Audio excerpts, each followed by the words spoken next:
back to First Take. Shedeur Sanders had his second start for the Browns in what was his first loss as an NFL starting quarterback in Cleveland. The Niners picked up a 26-8 road win. Sanders threw for 149 yards and a touchdown in the loss. He was sacked 3 times. After the game, Browns head coach Kevin Stefanski did name Sanders the starter now for Week 14 against the Titans. Should Sanders, though, be the Browns' starting quarterback for the rest of the season? Cam Newton, what do you think? I believe in equal opportunity. I believe that whatever you've given one, you should give the other. I believe that we have to develop our players in the best way we know how. And if you've given Dillon Gabriel, if you've given Joe Flacco an opportunity to properly evaluate them, you need to do the same thing for Shedeur Sanders. Is it a week-to-week basis, as a whole year basis? That's between Kevin Stefanski and his coaching staff. But the truth is, given what was, the situation yesterday, I was pleased with what Shedeur Sanders did do. Do I believe that the Cleveland Browns are a good team? Hell no. They don't have the proper talent. They don't have a specific or a dynamic number one option, whether at the tight end position or a receiver position, and you're asking a rookie and a rookie running back to carry your team, or now a rookie quarterback to carry your team, and it's not a recipe for success in the National Football League. So, when you have this type of dynamic, the only thing that makes, in most recent history that I can compare it to was when Dak Prescott was a rookie, and then you had Ezekiel Elliott. But the thing that they had was an unbelievable offensive line, and you had options at the receiver position. That's not what Cleveland has. Not at all. Stephen A. Get where you're coming from, Cam, but it was totally unnecessary. Dillon Gabriel ain't your starting quarterback for the future. Therefore, find out whether or not Shedeur Sanders can be the rest of the season. I think Shedeur Sanders should be starting for the rest of the season, and that should be that. It's very, very simple and plain to me. Because Joe Flacco is not there, and he's not going to be there any longer.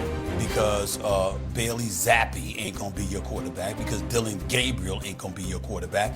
Does Shedeur Sanders have a shot to be your starting quarterback or not into the future? If that answer is yes, then you want to use every opportunity under the sun to explore whether or not that's something that he can manufacture into or fall short of. Yesterday, he completed 8 of his first 11 passes. That was good. But in the second half, they only accumulated a grand total of 76 yards. That was not good. He was sacked 3 times. That was not good. Why? Because it took him about 3.37 seconds to throw the football, which was the longest, if I remember correctly, to throw by a Browns quarterback over the last 3 seasons.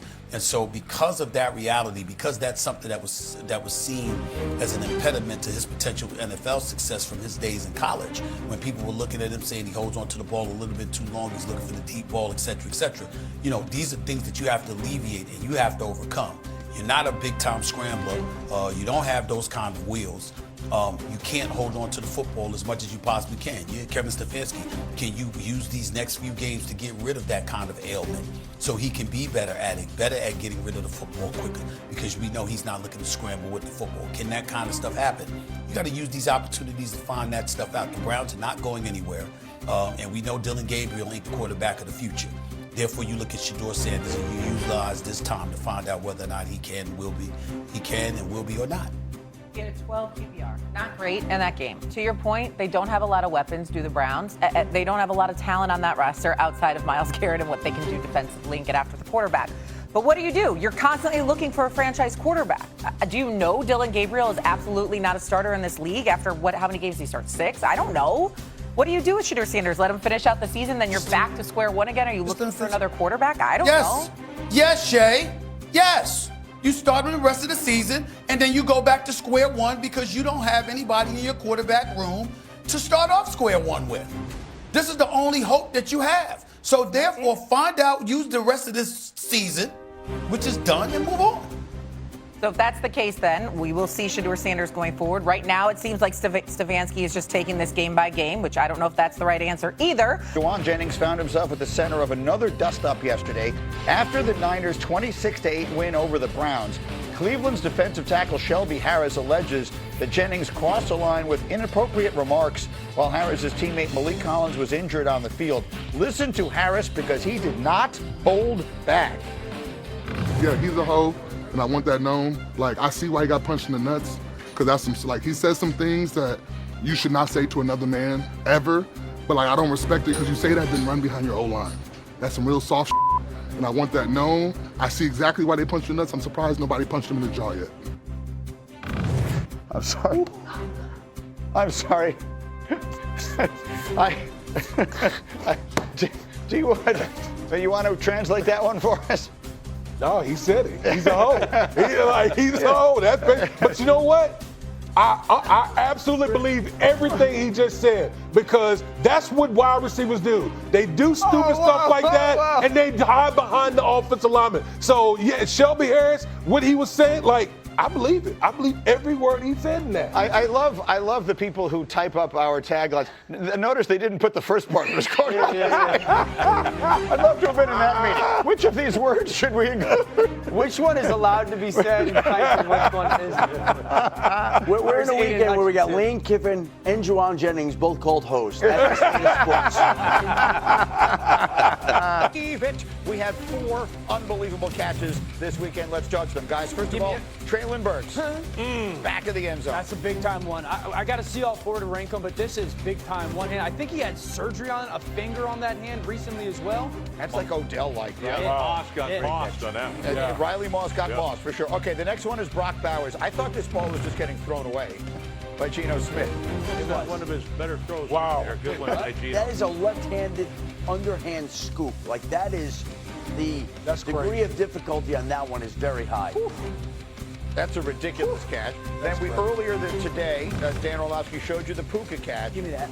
With his inside hand. Right hand over the top. See, I think this is the a Puka great one catch. is- There's also a little help from the DB Wood. Like, look, he gets his hands on it as well. Yeah. But the angle of that makes Look at that Look at remarkable. It's nuts. And the last one, Saturday, college football Rutgers receiver KJ Duff. Watch this catch. Oh, my. Whoa. That's impossible. Look at that. to make catch. wow. Wow. So, Look at Jason McCourty's alma mater. yeah, they're asking which one was the best catch. I don't know that it matters. I mean, all of them spectacular, right? Every single one I'm of going them. to go Bowers. You go Left hand the falling Bowers down catch? for right-hander. Fair enough. I will accept that as the winner. But I'm just thinking, Rutgers. Odell really made one of the first catches like that we've ever seen. Right. And other people have tried to duplicate it. Would these catches be happening if Odell hadn't made that catch? I don't know. Let's do a deep dive into that at some other point. But yesterday, Timbo Lane says Kiffin. no. Yesterday, fascinating. Let's go through some winners and losers. Rex, who was your biggest winner? Dallas Cowboys, without question. Right here, look, they take out the other team that was in the Super Bowl week before they took out the Eagles. Now they take out the Chiefs. No team in the NFL is going to want to play Dallas. No team is playing better than the Cowboys ever since the trade for Quinnen Williams. Quinnen Williams, this defense stunk. They pick up Quinnen Williams. They've been in the top 5 in defense ever since they picked him up. This team is super dangerous. If they get in, I agree, they are dangerous. Orlovsky, who was your biggest loser? Yeah, the Detroit Lions at home, Thanksgiving Day, and you basically make the division impossible to go win. Jordan Love makes huge throw after huge throw in clutch moments. Your offense was good. The defense was not good enough. And this is a football team right now that is reeling. Frank Ragnow was coming back. Now he's not coming back because of designation with his physical or not passing. I think Detroit's uphill right now. Cowboys at Lions this Thursday night. D. Wood, who was your biggest winner? Chicago Bears. Listen, I think everyone was asking the same question, like, are the Bears for real? You know, the game against the Philadelphia Eagles was going to tell us a lot. And boy, did they tell us a lot in that game. Out there just bludgeoning the Philadelphia Eagles. And oh, by the way, after this past weekend with the Los Angeles Rams losing, they're now the #1 seed in the NFC. I'm delighted you mentioned that. Let me show you exactly where it all stands. There are the Bears up there. The tiebreaker goes their way against the Rams. Despite that, ESPN's analytics only give the Bears a 12% chance to get the top seed, which is only 5th best in the conference. Our analytics like the Rams, Packers, Seahawks, and 49ers all better than they like the Bears. I guess, Dan, the question is, they call Missouri the show-me state. This felt like a show-me game, and you were there. I think anyone who were saying the Bears were frauds because of their schedule, I don't know how they're saying that after Friday. Yeah, they got one of the best offensive lines in football. And when you have that, you control the game on a consistent basis. Their ability to just line up, run the ball on first down and do whatever they want is a huge advantage. I think schematically, they put you in a binder. And I also think with their offensive line and their way that they move people, it is very much so like Detroit over the past couple years. Philly a couple years ago. Just for and I'm not taking a shot at them here. They go into the defending Super Bowl champion's house, and their quarterback plays a C game, and they destroy Philly. Yeah. And Caleb was fine. He made one throw. That's just the perspective of how dominant they were in that football game. You talk about how that offensive line is dominating the line of scrimmage. Well, fact is, no team in the NFL moves the line of scrimmage more than the Chicago Bears. Really? 3.2 yards per rush attempt. They're knocking people off the ball. So you're dead on with that. This team is so physical. They won the offseason. They brought in 2 former Pro Bowl guards, in Tooney and Jonah Jackson. Yeah. They bring in the top free agent center. Guess what? Every decision this team made in the offseason has struck gold, including the head football. That's the thing, because it was a year ago this week, they fired Matt Eberflus. They fired him on Black Friday. They started this whole cycle that wound up with them hiring Ben Johnson, which just turned around the whole franchise. He's pretty built, too, right? When he took the shirt off, He's got a lot more juice than I thought. I was impressed with Ben. Good, better, best. Never let it rest. I was impressed. Here it is. Come on. I mean, the Wiener Circle is giving everybody free hot dogs because Ben took his shirt off in the locker room afterwards. We're going to show it to you here for a minute, and then he does his chant: "Good, better, best. Never let it rest. Good gets better. Wood, I better still gets think best." I could take But it. here he is. Greg, and if you and Ben, come on. You're not built like this. Come on, Rex. No, I'm not built like that, but I got that hard fist. Yep. I love this guy. Rex has got a six-pack. It's just underneath everything. It's underneath the keg. Yeah, he's got a six-pack, and Rex is drinking a six-pack. All right, quickly. Bears, good. Team they beat, Eagles. Are they in real trouble of getting caught by the Cowboys? Absolutely. Because what we've talked about the Eagles on offense, they don't do anything to make the defense think. Like they don't put defense in a bind because their scheme is so elementary, and I think that is going to be the detriment of the Philadelphia Eagles. Brittany, let me say this. There's 2 teams in the NFL that are trending towards playoffs that I don't think anybody else in the playoffs wants to play. In the AFC, it's Houston. In the NFC, it's Chicago, and it's because of their offensive line. Dallas, too. Yeah. Dallas, too. And Chicago's going to get in. The Cowboys need a lot of help to get in. We'll see. Meanwhile, tonight, we've got the Giants and the Patriots on Monday Night Football. Dan?